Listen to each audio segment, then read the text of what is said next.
Hello, hello, you gorgeous human being. It is Susie Ashworth here, and you are listening to the Infinite Receiving podcast. And I have got a juicy one for you today. I'm really excited to be introducing to you a friend, a mentor, a person that I have looked up to in business for many years. Welcome to the podcast, the gorgeous, the incredible Jadah Sellner. How you doing? Ooh, I'm so excited, Susie, for us to have this conversation. This is just Yeah. so beautiful and juicy is the right word. Yeah. And I really have to give you so much credit in terms of the way that I look at life. Oh, I feel emotional. The way that I look at life and business, like the lens that I really operate from now, I absolutely know the seeds were planted when I worked with you, and you really leading from that place of love through everything that you do. And I am really curious because you have had so much success. You are a multifaceted entrepreneur and have had various businesses. I'm curious about whether love was the thing that you started with. Like, did you always know that love was the answer, or was it a journey to getting to where you are right now? Such a beautiful question. And yes, it has always started with love, even from the first brick and mortar business, Little Sprouts Playhouse, that I started with my husband on the island of Kauai. And my father, who's no longer physically here, when I was growing up, would say, do something that you love and also marry someone who is doing what they love. I don't care Mm, if they're a garbage man, garbage person. And so for me, my journey, even in the getting paid and working from someone else, has always gone through that filter of doing something that I love, something that I'm passionate about. And I know that not every child gets that type of download from their parents, but I definitely did. And I was also very supported in exploring a lot of different interests and kind of following the muse and where I feel excited and being able to quit and let go of something like karate. Like I think my karate coach or something like punched me in the stomach or something. I was like, this is not for me. Like I am not here for this. And so it's interesting for me to think about those parallels because I've also used that as an entrepreneur for over 15 years. If something doesn't feel good, is no longer working for me, I don't have a fear in stepping away, letting go, and turning in another direction to find something that does feel good. yeah. So you started off in your brick and mortar business. Can you tell us about that story and why ultimately you let that go to start something else?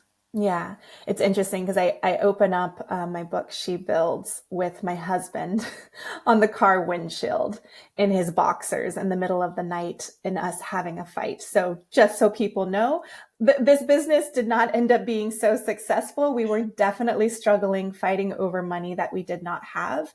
But Yeah. in 2008, we moved to Kauai. Our daughter was 13 months at the time and nobody was hiring. My husband got a real estate license. Nobody was hiring him. And so we really had to create our own economy. Like how do we take care of our family? We're on this island. And so we opened up a brick and mortar studio and it was a play and learning center for kids because I wanted a yes place for my daughter. And I thought, well, if there's other people that probably want this space too. And even in that business, because I know I'm known for community building with Yeah. simple grain smoothies, but that business existed because I started a mom's group called Ohana Mamas for free, building this network of parents and moms with children. So I already had this this built-in kind of customer audience for me to say, hey, we've opened up this play and learning center. And what we noticed is that parents wanted to pay to go away while we played with their kids, where the original business model was we wanted parents to stay and play with their kids in the space. And so we pivoted to a Montessori inspired preschool. And what we noticed was even though we pivoted the business model in order to serve what people were willing to pay for, we weren't feeling excited and engaged in that offer. And I think a lot of people say, product market fit. Yeah. And to me, what I've learned from my mentors is we need to build businesses that are a product maker fit. And so when we pivoted, it actually wasn't a good business model for us. And we ended up moving into our physical space, our business, because we couldn't afford to pay for our rental lease and the business lease. And so to me, I'm like, online business feels like a piece of cake because you're like, your website is your digital home. You don't have this high monthly fee that you're having to pay. And so we ended up closing that business and liquidating all of our assets and actually moving into my in-laws' house in California. So it was a worst case scenario, when you're like, okay, like if this doesn't work out, what happens? And being an adult, a mom, a wife, someone who had shared, we had this business, living with my in-laws was really hard on the ego. And like, what do you tell people from this space and place when you're still trying to find your way? Yeah. I am curious about the start of the community. So you decide you're going to put together this free mums group. How many mums were in that space? And was the intention really just for you to find a community of people like you? Mm-hmm. Like, was that just the purest of the intentions? Yes, yes. The intention was I didn't know anybody on this island. I'm a new mom. I had actually joined a mom's or tried to join a mom's group, and it was so exclusive. Like everyone had already had their established relationships, and it just felt like it just didn't feel good because I couldn't get in and it didn't feel welcoming.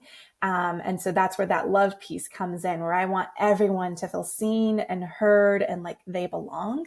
And so I went on meetup.com and I was just like, I just need to find one friend, but I'll start this mom's group and do things differently.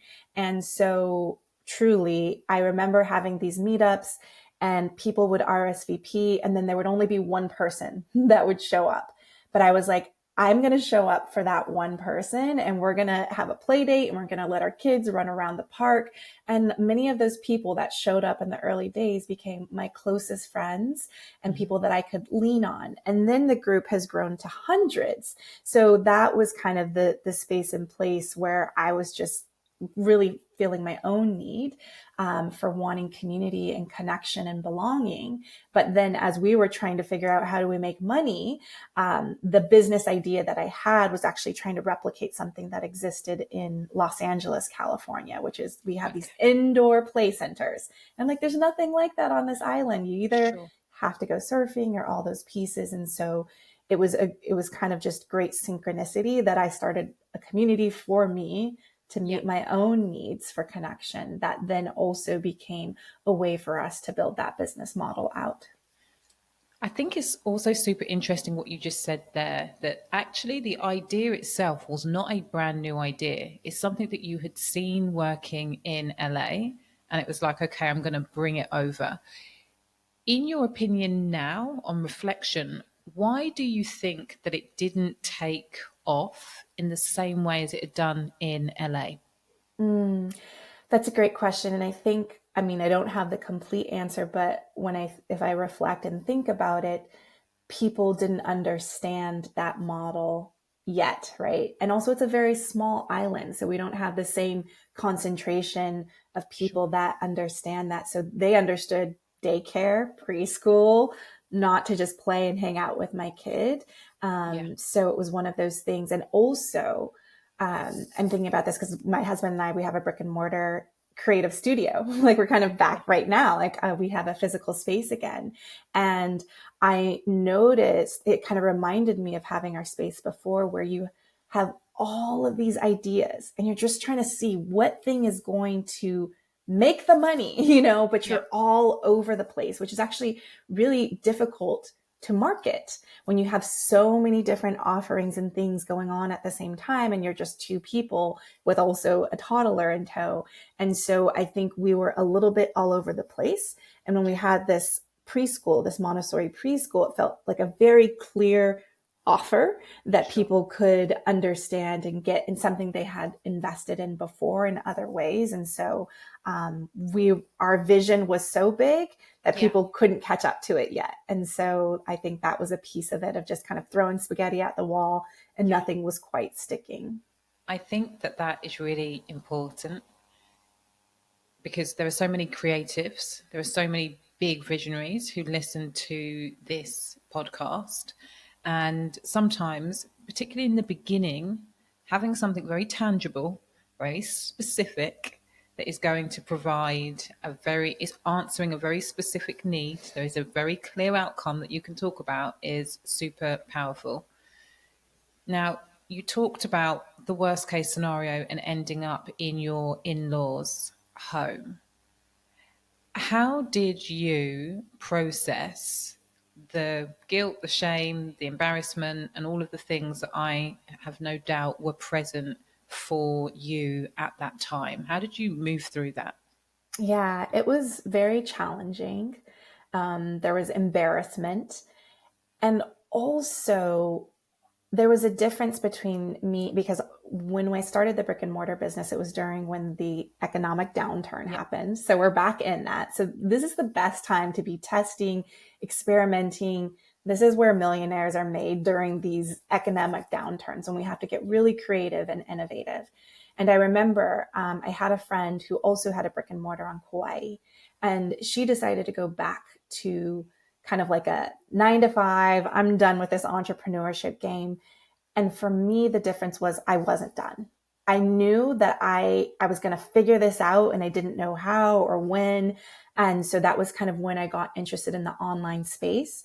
And I remember my business partner and I, we were in a mom's group in LA, Jen Hansard. We had started a parenting blog called Family Sponge, which we would move on to create simple green smoothies. But during that time, I remember we were creating our e-zine, our weekly newsletter. And I knew the only people I knew were the people that I knew, which was my friends and family. So I had a coming out letter.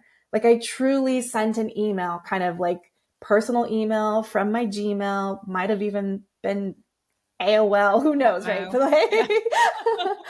but I was like, these are the only people I know, and I just have to get current with my people and let them know, here's this new thing that I've built and created. We shut down this other thing, and here's what we're stepping into next. Please follow along, follow us on Facebook, on Twitter, like all of those things. It was just, I still had to take care of my family. So even though I was in the like embarrassment and, oh shit, like this sucks, I couldn't give up on the dream, and I had to let people know, because they were the only people that I knew, that here's Yeah. what I'm up to now. So I think it's important for us, when we're in these seasons of transition and uncertainty, that we get current with ourselves. Like, where are we? Like, Mm. really orienting our nervous systems, our bodies. Where are we? And then you've got to get current with your people, so that they know where you are, because then they can kind of land into that space and place, versus you're all over the place and scattered and they're confused. And so that confusion exists. So to me, that's what I did, was I just communicated with my people. Here's what I'm up to. Even though hitting send felt like, like a punch to the ego, I still knew Yeah. I just had to get current with my people and let them know what I'm up to now. I think what's super interesting is that for you, it felt like the biggest deal in the world. For them, they're just like, oh, that's cool. Okay, Mm-hmm. new thing. It's like we're the center of our own world. We forget that everybody else is the center of their own world. Yeah. So I'm curious, simple green smoothies, which is probably I think probably I was introduced to you maybe after you had left, Mm. but the legacy of that was very present with you. I'm curious, how did you pivot into simple green smoothies? Did you know that it was going to become what felt really like the juggernaut that it did become? Absolutely not. You know, I was, I was like, it was kind of like strike one, Little Sprouts Playhouse, strike two, Family Sponge parenting blog. But that the parenting blog was kind of our segue into simple grain smoothies. So I was creating an ebook about green smoothies because I started drinking green smoothies, but I didn't think it was ever going to become a business or I was going to talk about it. It was just like one recipe on the parenting blog type of thing and how it's changed my life. And I had a friend who was on Instagram, and she's My Healthy Dish. She has millions of followers on Instagram, YouTube, TikTok, all the things. But at the time, we both had zero. And I think she probably grew to 30,000 followers on Instagram. She's like, you gotta get on Instagram. And we were on Facebook and Twitter, and we're like, oh, not another social media platform. Like, I don't really want to do it. She's like, just what if you just talk about the green smoothies? Because food is really popular on Instagram. And I Mm, was like, ugh. And my business partner, Jen, was like, I'm going to keep focusing over here on our parenting blog and this ebook that we're going to sell for our moms. And like, sure, you go play around on Instagram if you want. So it wasn't even a true business strategy. It was just yeah. kind of throwing spaghetti at the wall again. And I started sharing green smoothie recipes on there. And I remember my friend said, if you fill your feed up to 9 photos, like once you have a full Yeah. page of photos, I'll give you a shout out. And that gave us 800 followers. And we were like, oh my gosh, this is amazing. And then I remember there was this fitness Instagrammer who was doing an in-person training. And I think this is important to say in person, Yeah. because a lot of times we think everything, relationships and connections are built online, but it's the in-person stuff that I think Mm, accelerates growth. And I brought her a green smoothie. So then we took a picture together. I posted it. She shared it on her feed. And that grew our following from 800 followers to 3,000 followers. And we were just like, oh, we've hit the jackpot. And from there, I just knew there was some traction on us sharing these recipes. And we had seen other health bloggers like Chris Carr. There was this green smoothie book, but everything was very scientific, yeah. education based. Just pictures of glass, like green glass sludge. And I was like, this isn't appealing. So I decided to take pictures of the ingredients, the fresh ingredients. So the red strawberries, the orange peach, like just vibrant, and also the exact measurements. Cause that was something that I was very scared about when I was making my first smoothie. I'm like, I need to know how many cups. I don't know what a Yeah. handful is. I don't know eyeball Yeah. it. So I was really kind of creating what I wanted to exist for me when I was exploring green smoothie recipes was tell me eggs. I don't want to mess this up because if I taste that kale or that spinach, I'm not going to be happy. Yeah. And so that was the differentiator. And then I remember being intentional. I told John, my business partner, I said, for the next 9 months, all we're going to talk about is green smoothies. So we went all in on just health benefits of the ingredients that go inside the smoothies.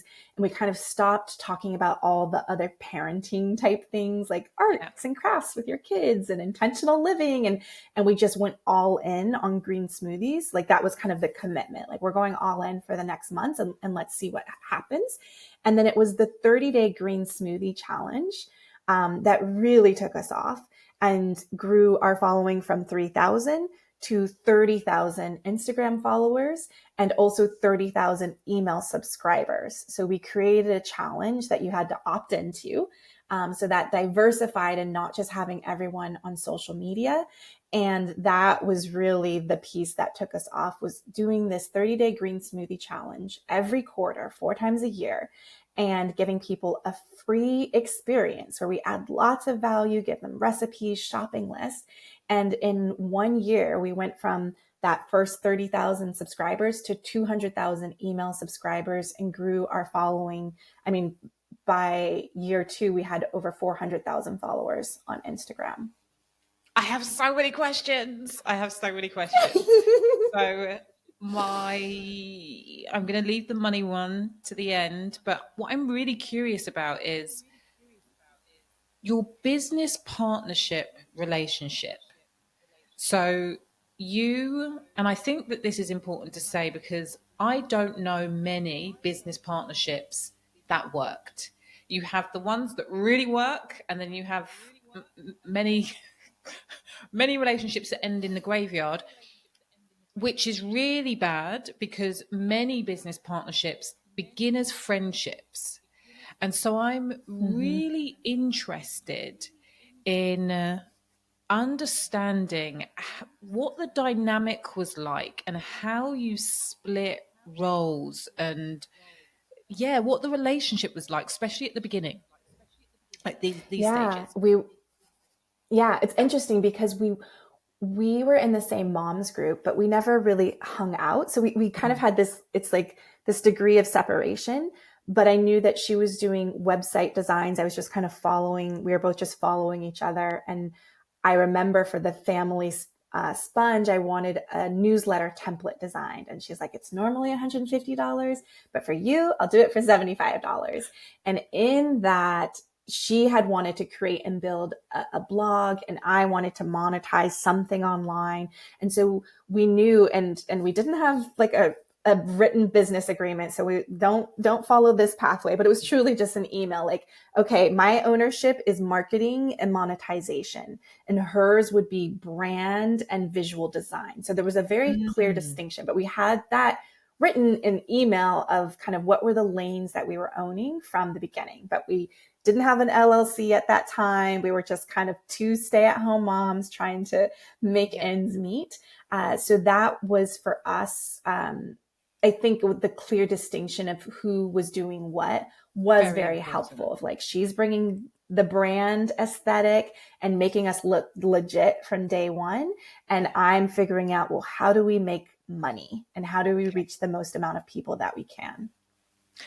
I think that that's super interesting as well because what I am assuming from you is that you both valued what the other person was bringing to the table.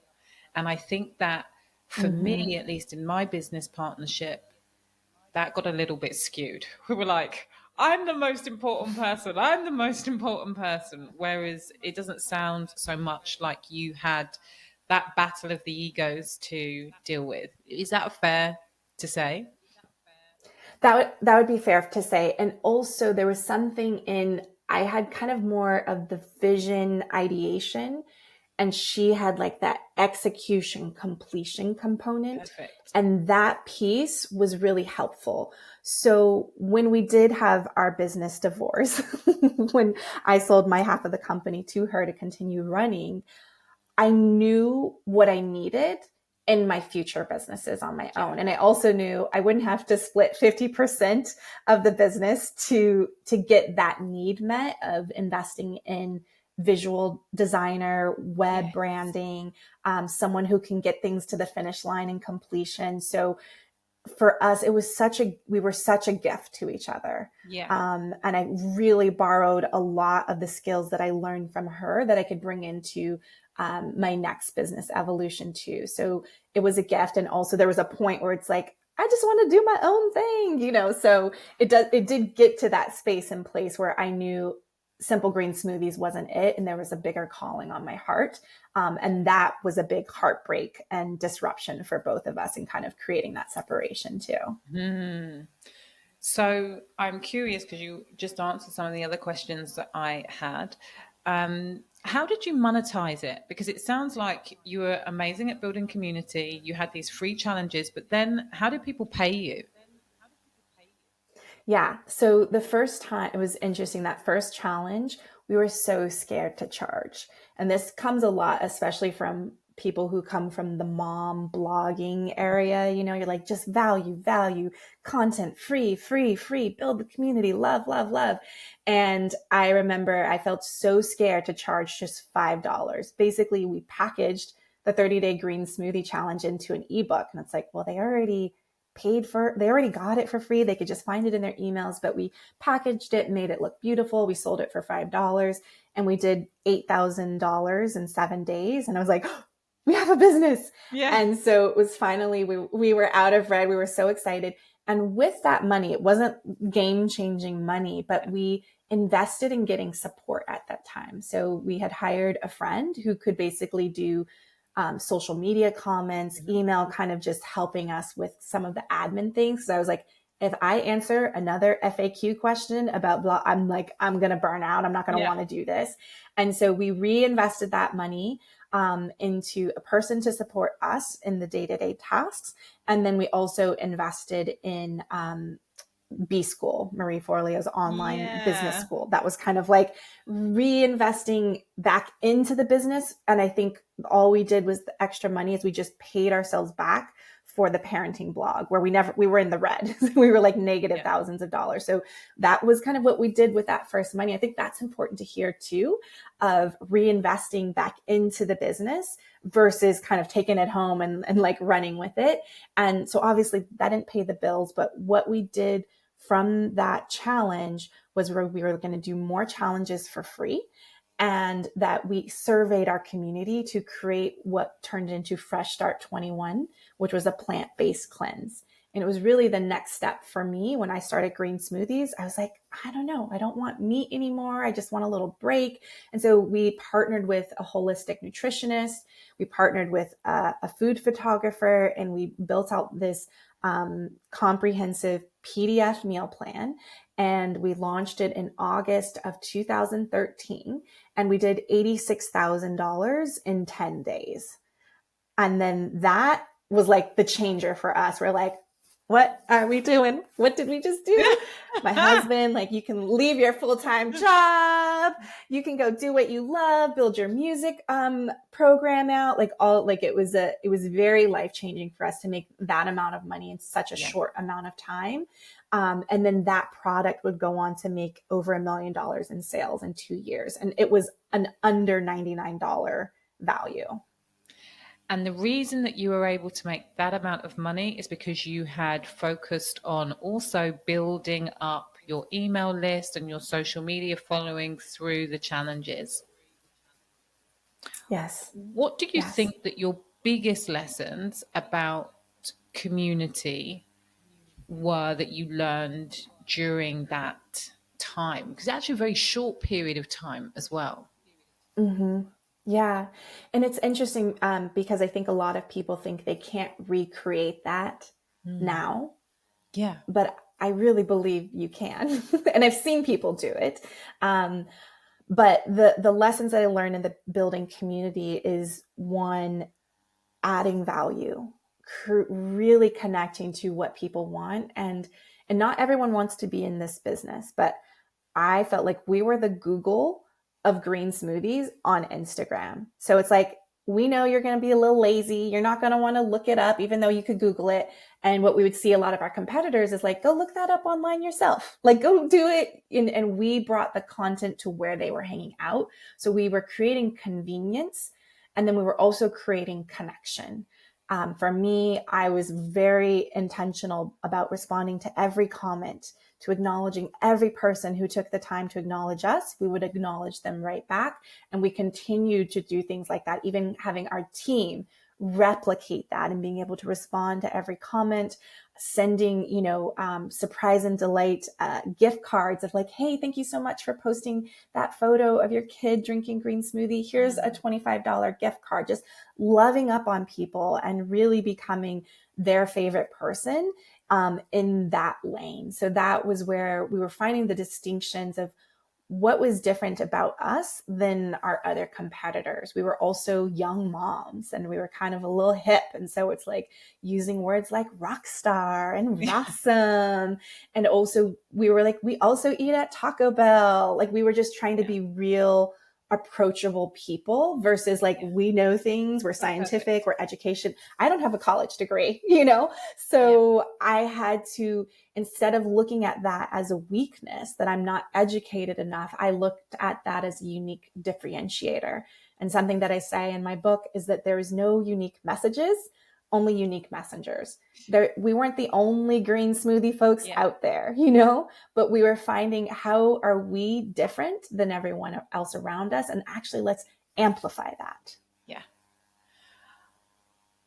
I have to say, I have quoted you maybe a million times with "there are no unique messengers." No, only no unique messages, only unique messages. I think that it is one of the things that so deeply landed with me too. So thank you so much for the gift that keeps Hmm. on giving every time I have a crisis of confidence. Um, I think that this is just so incredible. And when you were saying about other people being able to do this too, I immediately thought of Dr. Mindy Peltz, who is the author of Fast Like a Girl. And the way that I use her YouTube channel is exactly the way that you just described. It's like, what does Dr. Mindy think about this? What does Dr. Mindy think about that? She's done a video on everything. The only thing that I would say is that it has taken her a lot longer to build her community than what it did you guys, which may or may not be a time thing, but there are Yeah. also people that come flying out of the gates. And I think also what is interesting is that you just honed in. You said we're not going to speak about anything else. And there is, even though that drives so many of us creatives wild, Me the idea of, too. yeah, narrowing in your focus like that, it works because you become the go-to person for X. Mm-hmm. How, and I hear what you said right at the beginning, like when something doesn't feel good anymore, I know that it's okay for me to quit. I'm curious though, you left Simple Green Smoothies on a high. At least that's what it looked like from the outside. I think it's much easier to leave something when you feel like it's on the outs. And so I'm Yeah. curious about that thought process. Yeah, what was going on Yeah. and the courage required. Yeah. So it's interesting because when we did that launch, August 2013, the $86,000 in 10 days, I already knew there was another calling on my heart to go in a different direction. So the hard thing was actually to stay longer. Right. For me, I remember I went to a mastermind with my friend and mentor, Jonathan Fields, a 2 day. And I was like, I want to help mom entrepreneurs. Like, I love this marketing and behind the scenes, and just kind of, even before Simple Green Smoothies or Family Sponge, it was like, there was this, I just wanted to help other women live more intentional lives. And I remember him saying, like, "Ooh, maybe you should just stay in a little longer." Like, it was like this, like, we're just getting started.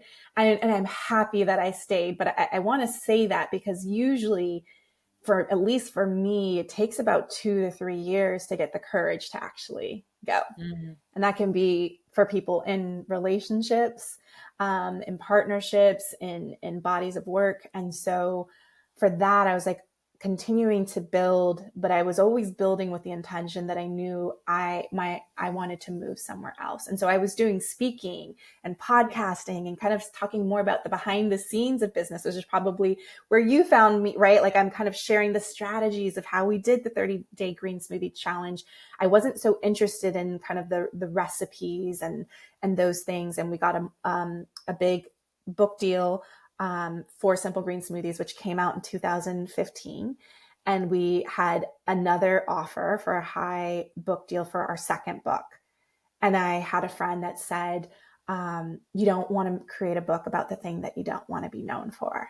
And so I knew in that moment, I was like, all right, I think I've got to pull out. And it was really hard. It was very challenging. I know my business partner, Jen, wasn't envisioning Simple Green Smoothies, the business, without me in it. So there was a Mm. lot of grieving.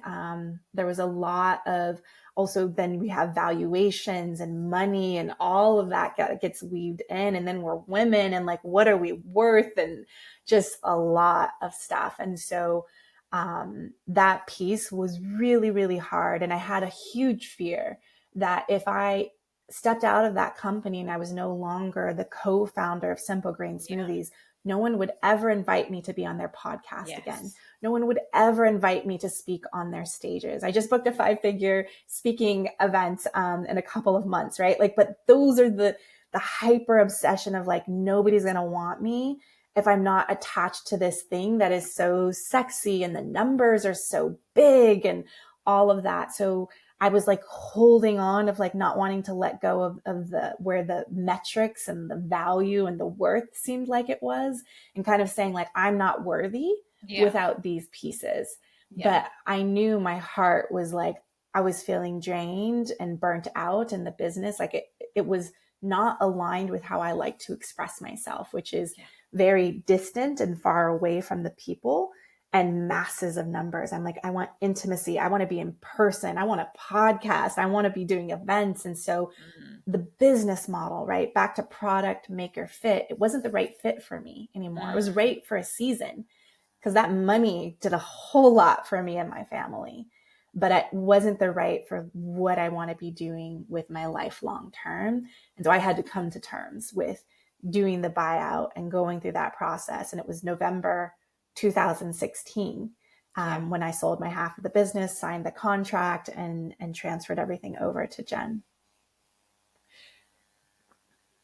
Was money ever a consideration for you? Like, along with nobody will ever want me if I am not part of the business, which I really resonate with my hypnobirthing. That's exactly how nobody's gonna Yes. believe me if I don't have my own business.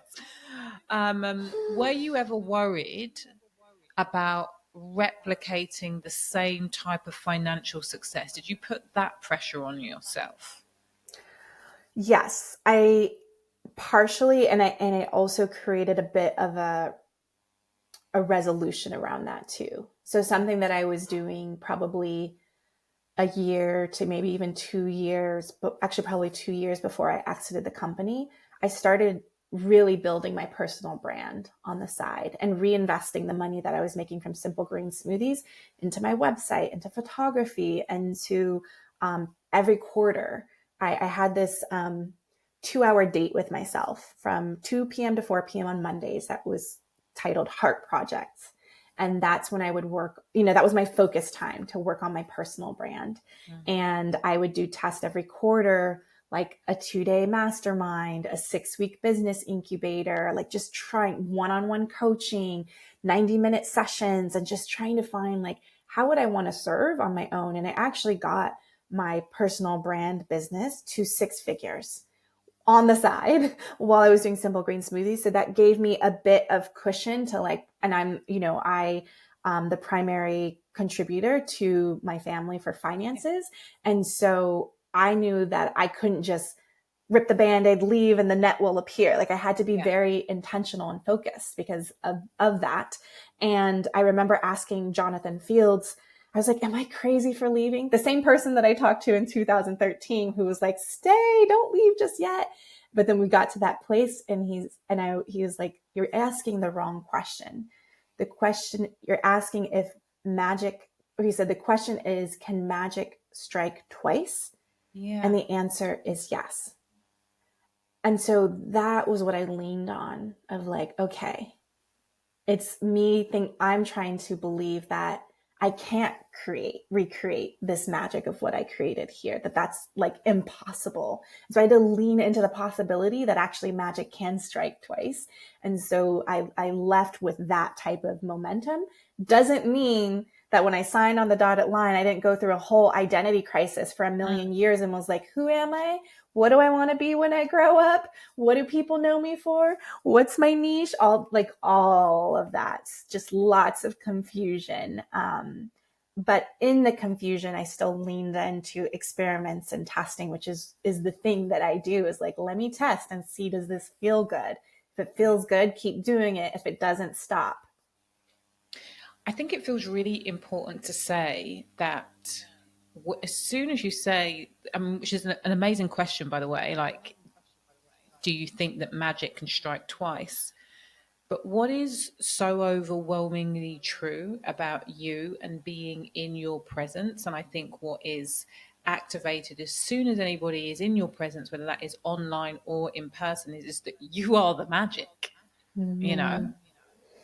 And so I am curious about at what point, or was that the point when you were like, oh, I'm the magic? Like, it's not a case of Yeah. can it strike twice? It's like, it's me. Yeah, no, I definitely didn't get that message. That would have been Okay. nice early on. But I work my life coach, Rebecca McLaughlin, who I still work with today, and she's the resident mindset coach in all of my coaching programs with my clients. Was I had to unpack that it was my essence that you can't take away from me when I leave from Mm, a company, right? Like my thumbprints, my like everything is there in that business. And as I build and create whatever it is next, that my essence cannot be taken away from me. mm, And that, what you're saying, is the magic. But I did not interpret that right away. And it's interesting, right? Because I talk about leading with love, love over metrics, your net worth, don't, unhook your net worth, your self worth from your net worth, all of these things. And yet I was still trapped in all in that of believing that the numbers and the metrics mattered more than me, my essence, and my own personal magic coming from within. yeah. You are the primary contributor when it comes to finances within your family. And this is something that I have explored a lot, because I think that frequently for female entrepreneurs who take on that role, it is a very, what you're in the business building world, very masculine energy. Your then Mm-hmm. primary contributor still feels like masculine energy. You are one of the most tapped in feminine energy women like ever. I'm really curious about that dance for you. Is it that because your natural essence is very much I like I've written a book about infinite receiving. I feel like you just embody this. I'm open to receiving. Like there's no push. Like Mm-hmm. that's the whole point of who Mm. you are. How much is that taken work, or is that just naturally where you come from? So that dance and that struggle between the masculine and feminine in the home, it hasn't been there. Like I'm interested about that. Yeah. Yeah. I do feel like, so I'm a Taurus with a Pisces rising and a Virgo moon. So I went, well, and I was just like, oh, so there's the sensory grounded earthy with the dreamer, and then the Virgo of this like organization Mm, and like get it done. So I feel I have a very balanced integration of masculine and feminine within me, of like big mhm. picture vision to baby steps. So there, and I think that's my magic when I'm working with my clients too, of like, okay, what is it that you want? Big picture. And then it's like, all right, now let's open up your calendar and see when will Yeah, you focus on that and how much yeah, time do you have, right? So I definitely have that balanced dance. And again, I think it really comes back to what we started of like love. Like I need to feel good, and in how I'm making, creating, and building. And then in the home, my husband and I we've been together for 20 years, married for amazing. 18. And, the pandemic just worked that relationship. And we are in conversations about masculine and feminine energy. But one thing for him, he thought he wanted to be a stay at home dad, Yeah, and he didn't, but he tried it. He didn't like it. And so he's like, I need to make my own money. yeah, I need to do my own body of work. And also for me, I didn't realize that, but I needed him to make his own money too and to do his own work.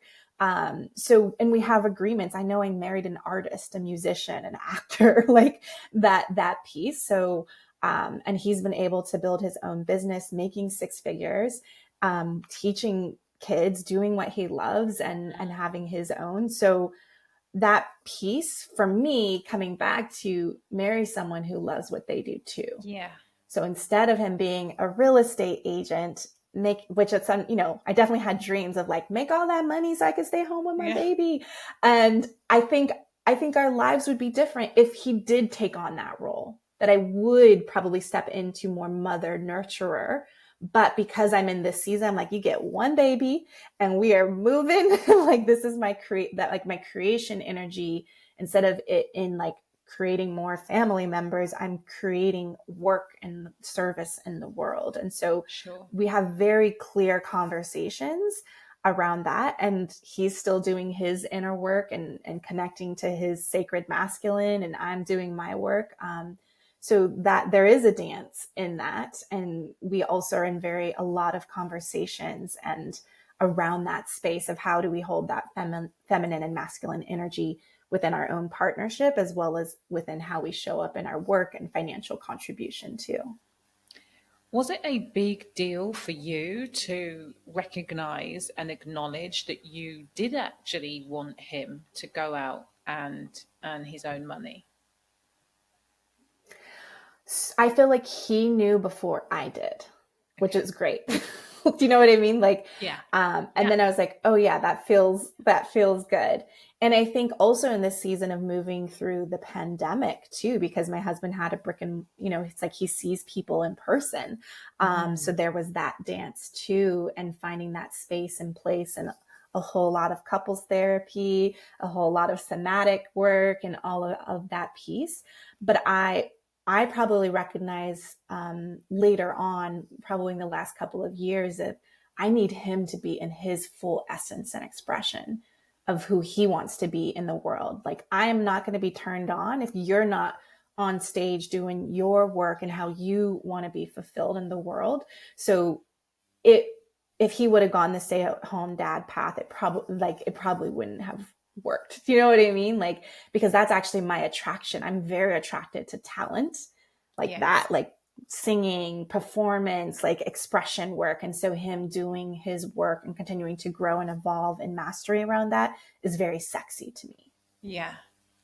I love this. I think I'm deliberately having this conversation more and more because I realize that we are the first generation of women who are actually having to navigate this.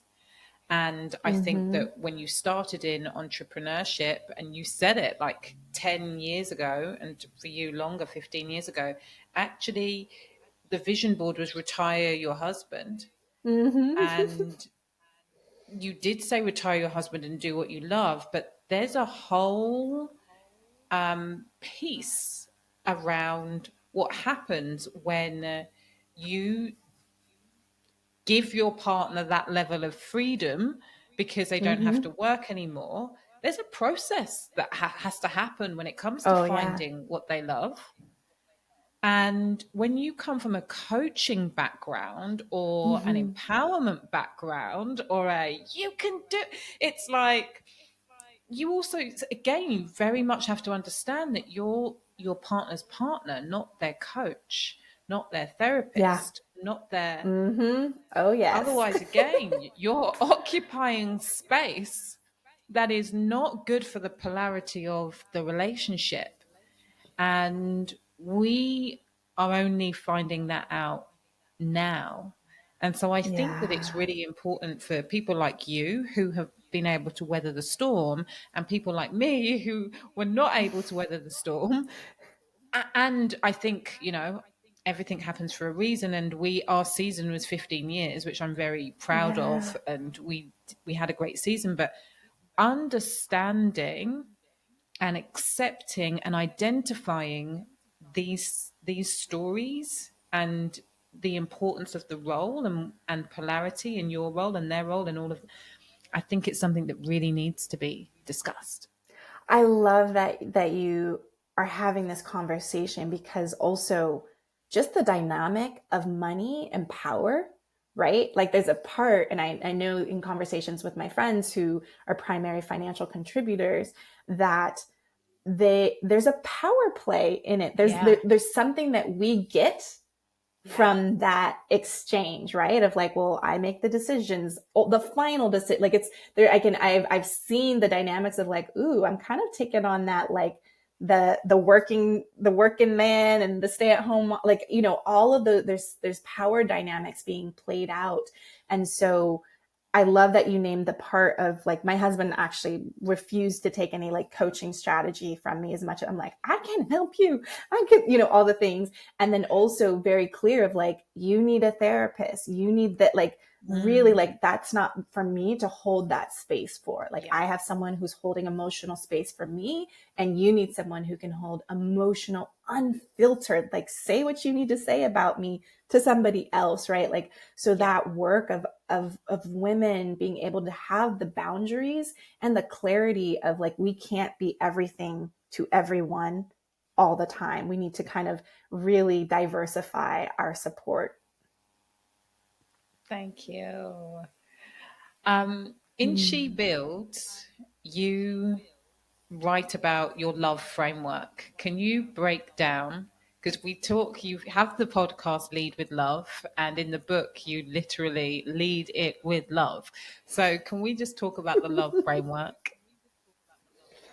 Yes. Oh, I love it so much. So the way that the book is broken down is in 4 parts: lead, optimize, visualize, and expand. That's Mm. LOVE. And it's really about building with love, but we first have to move away from the cycle of fear, FEAR, which is forcing, exhaustion, avoidance, and rigidity. And that is what gets us in the burnout cycle, where we're on the hustle culture hamster wheel of trying to make things happen. And then we get so tired that then we avoid and we hide out in our beds and we Netflix and we chill with ourselves and all the things.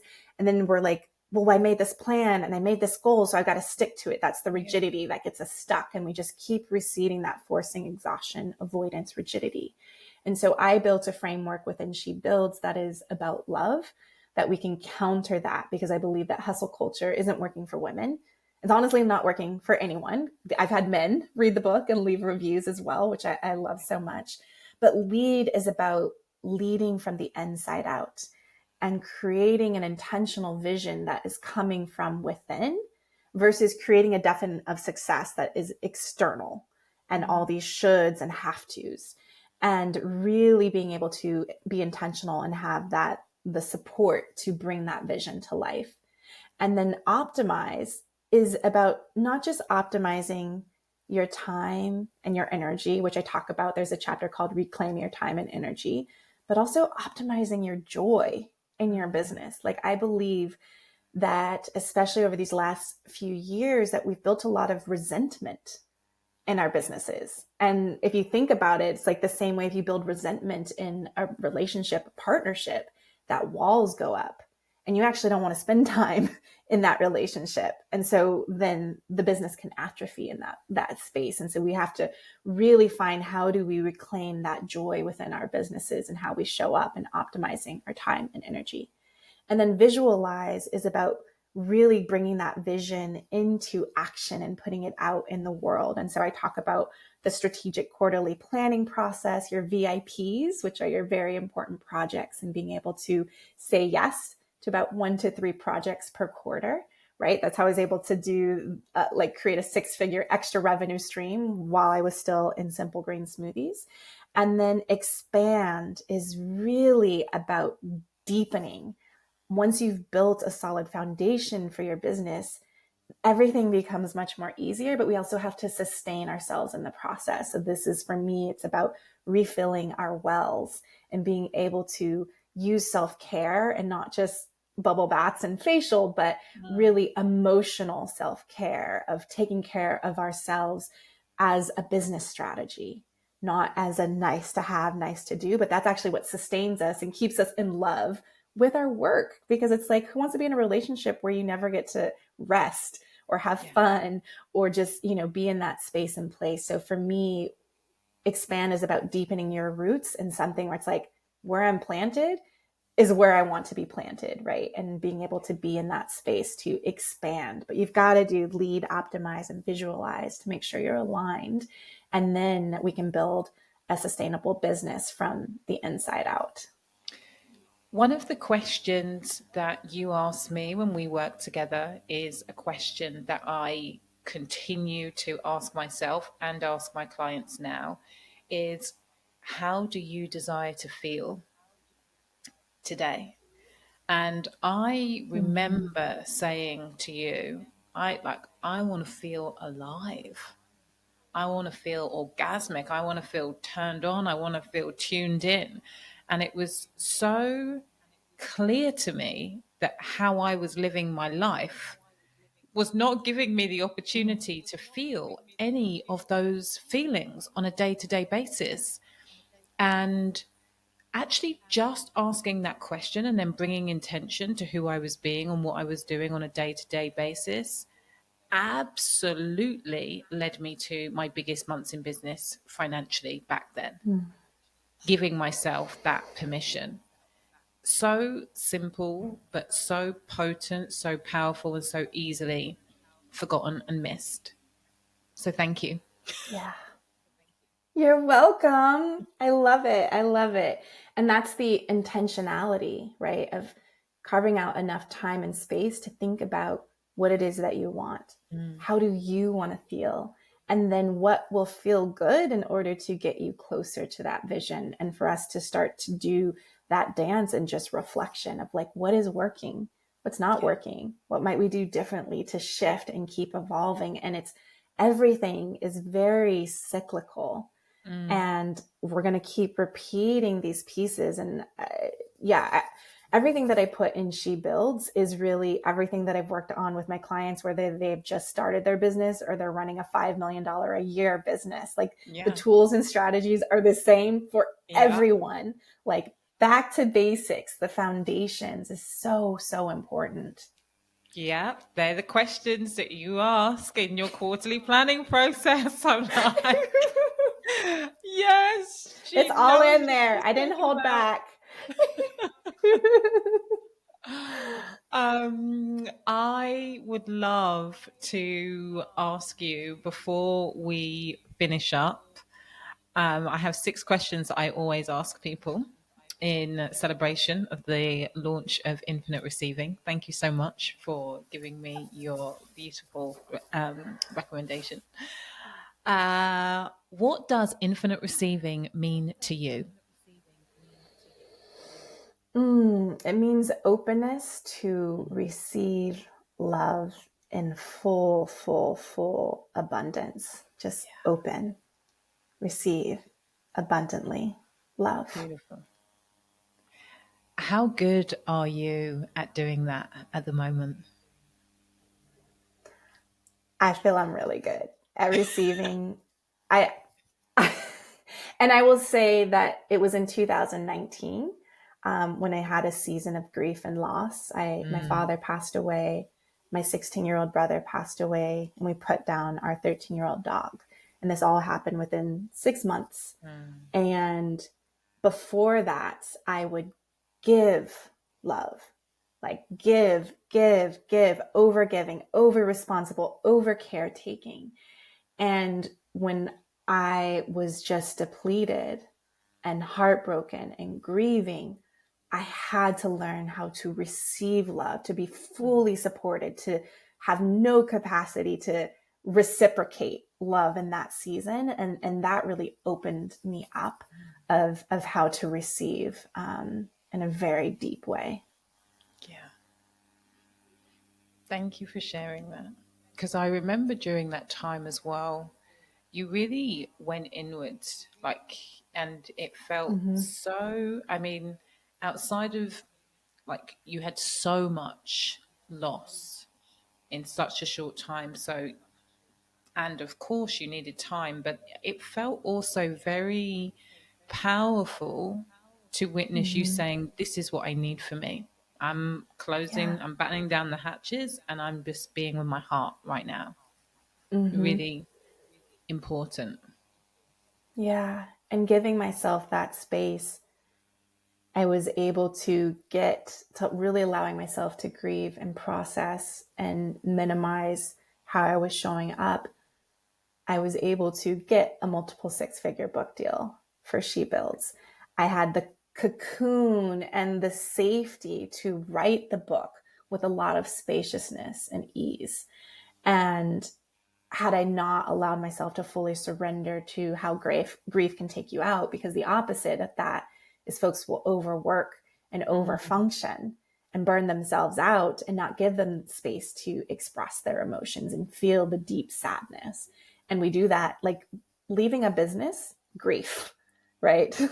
All of that change of partnership, relationship, grief, death, loss, grief, like, and I think that we don't know as a society how to grieve. We haven't been connected to the rituals and ceremonies and that. But I think I had such good support and allowed myself to fully receive love that I could go all the way into the depths of grief and really heal. And I say in the book, you're not hiding, you're healing.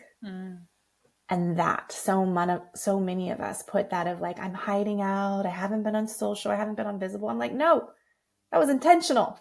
Like I'm taking care of myself so that I can come back a whole woman who can not only give, but also receive at the same time. Thank you for the example. Necessary. Where or who in your life can you allow where or who in your life right now can you allow to love you just a little bit more? The queen of receiving. More. Right. That's such a great question. Okay. There was a couple people that came up and then just a landing of my sister, Jamila. Okay. Thank you. Mm-hmm. What is your greatest attribute? I would say compassion and deep listening in a non-judgmental way. Like I can sit, I can witness, I can hold space, I can hold visions. I get this reflection from my 16-year-old daughter. Like the fact that like my little human can feel that in my friendships and my husband, but deep listening with a lot of reverence and care. What is one thing that you are consciously manifesting right now?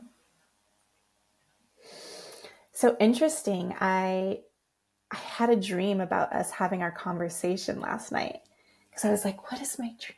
And I have this 10-year vision that I will write multiple books in multiple genres. I'm already on the path, right? From health and wellness to nonfiction business. But I'm consciously manifesting is to write more books, from a memoir to historical fiction to fantasy. Like it's a vision that's planted, and it's a big, big one. And I've got a lot of creation work and studying and learning to do to be on that path. I love that. And my final question is where can you allow yourself to be a little more supported right now? I would say physically, logistically at home, because I feel like the pandemic shook up a lot of like house cleaner, and we quite haven't found the right consistent person yet. We have meals being delivered, but yesterday my husband and I were doing meal prepping together, and I was like, oh, we could outsource and delegate this, you know. So there's like home things logistically that I know, but also we had a lot of fun because we were playing The Strokes and listening to music and talking while we were meal prepping together. But I want to prioritize finding really good people to kind of fill some of those holes at home, because it feels like it's been harder to find consistent folks. Beautiful. This conversation has been so rich and so nourishing and so beautiful. Thank you so much for your time today. Can you share with everybody where they can find more of your magic? Yeah. Going to jadaSellner.com will get you to all the things. I'm also at Jadah Sellner on all the socials. And I was wondering if it would be okay to gift a vision masterclass with your listeners, Yeah.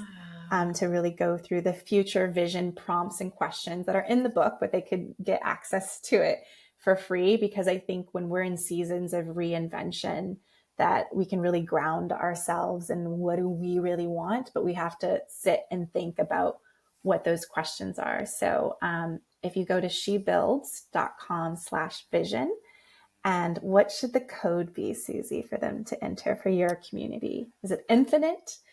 Is it, I think it should be receiving. Yeah. oh, I love it. Okay, great. So put in the code receiving, and you will receive this gift for free to be able to, I will walk and guide you through answering questions of how you want to feel in your business and your life in the next 3 years and beyond. Perfection. Absolute Hmm. perfection. Thank you so, so much. We will make sure that all of the information is in the show notes and we'll make sure that it is emailed out to everybody. And I just want to say thank you so much once again. You're just a delight. And for you, my gorgeous human beings, I want to say if you have loved this episode as much as we have, please tag us on show.